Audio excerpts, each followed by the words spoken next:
তোমরা অন্যের বদনাম করে বেরিও না। হ্যাঁ, লামজ আসছে লুমাজা থেকে, ওয়াইলুল লিকুল্লি হুমাজাতিল লুমাজা, যে প্রকাশ্যে অন্যের বদনাম করে বেড়ায়, অন্যের দোষ খুঁজে বেড়ায়।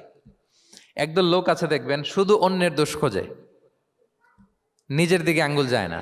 কিন্তু এইভাবে আরেকজনের দিকে আঙ্গুল দিলে যে 3টা আঙ্গুল নিজের দিকে যায়, এটা আবার ভুলে যায়। কাউকে যদি আমি এরকম করি, আমার দিকে কয় আঙ্গুল বলেন?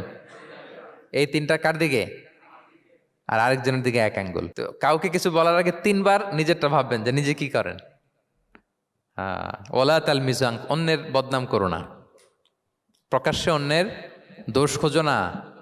সবচেয়ে বুদ্ধিমান সে যে নিজের দোষ খোঁজে। নিজের সমালোচনা যে করতে পারে সেই সর্বাপেক্ষা বুদ্ধিমান।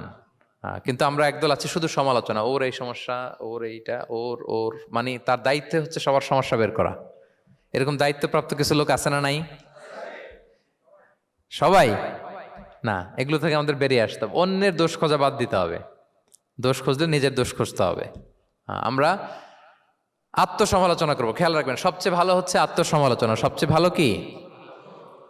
তারপরে মোটামুটি ভালো হচ্ছে আলোচনা, আর সবচেয়ে খারাপ হচ্ছে সমালোচনা। কিন্তু আমরা সবচেয়ে করি বেশি কোনটা? এটা চেঞ্জ করতে হবে, আত্মসমালোচনা বাড়াইতে হবে। আমি প্রায় একটা কথা বলি, small people talk about people, average people talk about things, great people talk about ideas. ছোট মনের মানুষ যারা, এরা মানুষ নিয়ে কথা বলে, এর এই সমস্যা ওরে। মাঝারি ধরনের যারা, এরা বিভিন্ন বিষয় নিয়ে, ঘটনা নিয়ে কথা বলে। গ্রেট মাইন্ড যারা, এরা আইডিয়া নিয়ে কথা বলে, যে এই আইডিয়া ইমপ্লিমেন্ট করলে সমাজের এটা সমাধান হবে, এই আইডিয়া জেনারেট করতে পারলে এইটা কাজ হবে। তো এখন বলেন, আপনি কি ছোট মনের মানুষ হবেন না বড় মনের? অন্যের দোষ খুঁজবো আর?